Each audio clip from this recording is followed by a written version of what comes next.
আমরা খলিফাতুল মুসলিমিন হারুন আর রশিদের নাম শুনেছি। ইসলামে কয়েকটা খেলাফত আছে। খেলাফত মানে ইসলামী শাসন ব্যবস্থা। তার মধ্যে প্রথম হচ্ছে খুলাফায়ে রাশেদার শাসন ব্যবস্থা, তারপরে উমাইয়াদের শাসন ব্যবস্থা মানে মুআবিয়া ইবনে আবি সুফিয়ান রাদিয়াল্লাহু তাআলা আনহুর বংশধরের শাসন ব্যবস্থা। তারপরের শাসন ব্যবস্থা হচ্ছে আব্বাসীয় মানে আব্দুল্লাহ ইবনে আব্বাস রাদিয়াল্লাহু তাআলা আনহুর বংশধরদের শাসন ব্যবস্থা। কয়েকটা পরিবার এই মুসলিম বিশ্বকে শাসন করেছে। তার মধ্যে প্রথমে আবু বকর, তারপরে ওমর, তারপরে ওসমান, তারপরে আলী। তারপরে শাসন করেছে মুআবিয়া ইবনে আবু সুফিয়ানের পরিবার।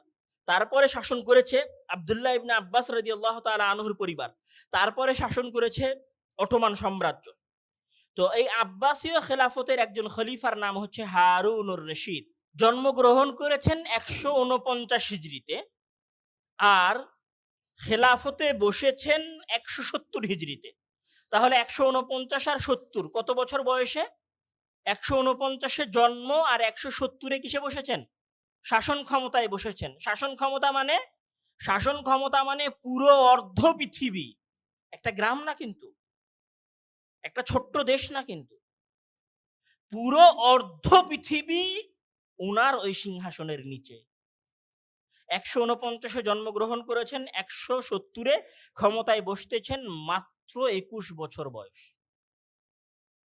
মাত্র ২১ বছর বয়স। ওই ক্ষমতায় বসার পরে ১৯৩ হিজরিতে উনি মারা যান, মানে ২৩ বছর খেলাফত শাসন করেন। মানে খুব বেশি হলে ৪৪ বছর বয়স পর্যন্ত উনি শাসন করেছেন, মানে একদম যুবক বয়সেই মারা গেছেন। একদম অল্প বয়সে শাসন ক্ষমতায় বসেছেন এবং অল্প বয়সেই মারা গেছেন খলিফাতুল মুসলিমিন হারুন আর রশিদ। উনার কথা কেন বললাম? উনার কথা বলার সবচেয়ে বড় কারণ হচ্ছে পৃথিবীর ইতিহাসের শ্রেষ্ঠ বাদশাদের একজন বাদশা হচ্ছেন হারুন আর রশিদ। উনার শ্রেষ্ঠ হওয়ার অনেক কারণ আছে, তার মধ্যে একটা সবচেয়ে বড় কারণ হচ্ছে এই ২১ বছরের যুবক যখন শাসন ক্ষমতায় বসলেন, তখন উনি সর্বপ্রথম যে কাজটা করলেন সেটা হচ্ছে উনি ওখানে একটা উন্মুক্ত গবেষণাগার প্রতিষ্ঠা করলেন। মানে শিক্ষাবিদদের জমা করার জায়গা তৈরি করলেন, শিক্ষিত লোকদের জমা করার জায়গা তৈরি করলেন, যেটার উনি নাম দিলেন বাইতুল হিকমাহ বা হাউস অফ উইজডম। পৃথিবীর ইতিহাসের সর্বশ্রেষ্ঠ গবেষণাগারগুলোর একটা গবেষণাগার হচ্ছে বাইতুল হিকমাহ। এবং এই গবেষণাগারে বসেই সর্বপ্রথম রোবোটিক্সের উপরে গবেষণা হয়েছিল। এই গবেষণাগারের থেকে সর্বপ্রথম মহাকাশ গবেষণা সংস্থা স্থাপন করা হয়েছিল, যেটার নাম হচ্ছে মুমতাহানা, যেটা বাগদাদ নগরী থেকে অতীব নিকটে ছিল। এই গবেষণাগারের এক একজন গবেষকের তৎকালীন সময়ের বেতন বর্তমান সময়ের মেসি এবং রোনালদোর চাইতে বেশি ছিল। এবং ওই গবেষণাগারের যে সমস্ত গবেষণা প্রবন্ধ তৈরি হয়েছে, যে সমস্ত গবেষণা লিপিবদ্ধ হয়েছে, সেইগুলো পৃথিবীর ইতিহাসের শ্রেষ্ঠ গবেষণাগুলোর একটা গবেষণা ছিল। তার মধ্যে একটা মজাদার ঘটনা হচ্ছে, ইউরোপের তৎকালীন বাদশাহ